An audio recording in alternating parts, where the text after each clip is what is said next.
Around 5,000 years ago, at the end of Mahabharat War, the ancient enlightened Hindu civilization consisted of 10,000 Hindu traditions, or sampradayas, that existed in 56 Hindu nations, 200 Hindu kingdoms, 1,700 Hindu provinces that covered more than 6 million kilometers square of Asia.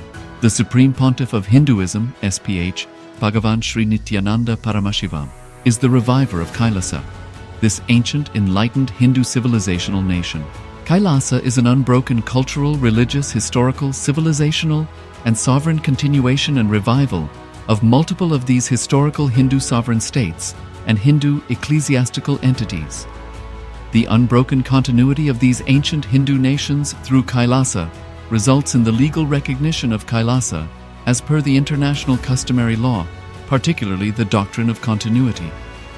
The international law, the Doctrine of Continuity, implies that upheavals and revolutions within a country, changes in government, territorial adjustments, measures taken during military occupation, or other internal transformations do not negate the existence of the country, do not affect the legal personality and international obligations of the country or state.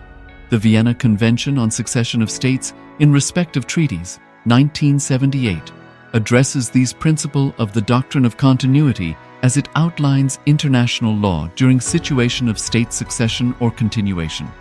International law recognizes a state's legal personality by recognizing its identity.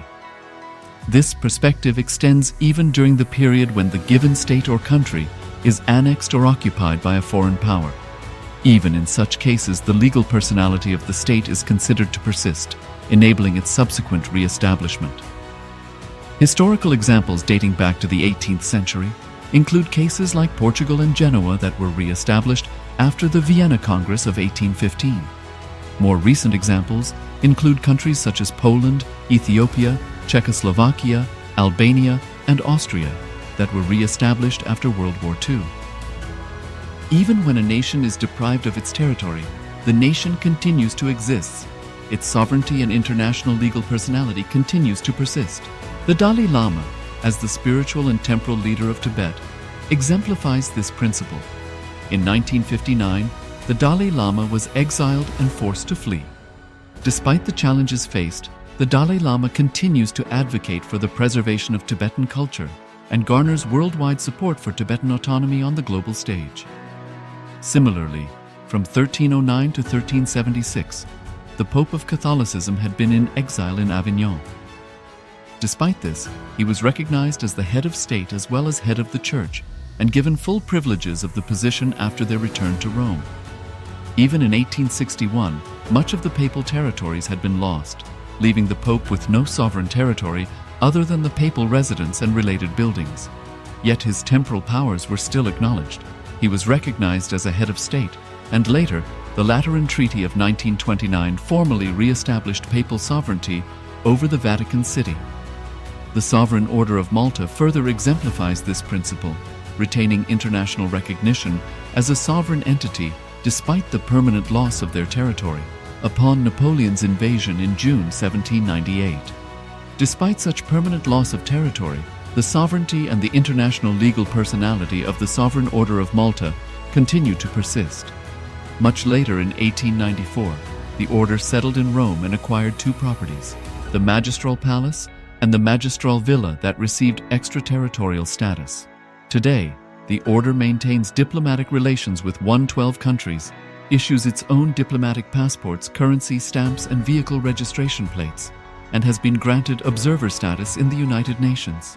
All these examples of state re-establishment illustrate the principle of continuity of states, as per international law, that a state's legal personality persists over time. A nation continues to exist even after a complete loss of territory. A far more striking example is of the oceanic countries, which are under the threat of their entire nation being drowned and submerged due to rising sea levels owing to global warming. In response to such existential threat of climate change, Pacific Island nations, including Tuvalu, have enacted constitutional amendments and made international declarations affirming that their nation and their sovereign rights will continue to persist, despite their entire territory being lost to the sea. This proactive stance is highlighted in the Constitution of Tuvalu Act 2023 and the Pacific Islands Forum Declaration of 2021. The Supreme Pontiff of Hinduism, Bhagavan Sri Nithyananda Paramashiva, through the line of succession is the present 203rd Emperor of the Hindu sovereign kingdom of Surangi Samrajya. He was crowned on the 31st of December 2004 at the age of 26.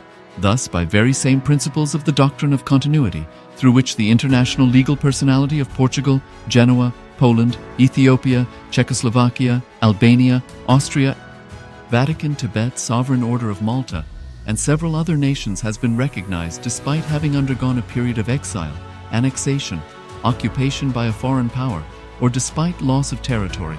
The SPH Nithyananda Paramashivam, through well-established legal and historical facts about the Hindu sovereign state of the Surangi Samrajyam, derives all sovereign rights and powers of the royal lineage of the Surangi Samrajyam as its 203rd sovereign emperor from his inheritance and continuation of the unbroken succession of the kingdom of Surya Vamsa Surangi Samrajyam Sarvanapitha.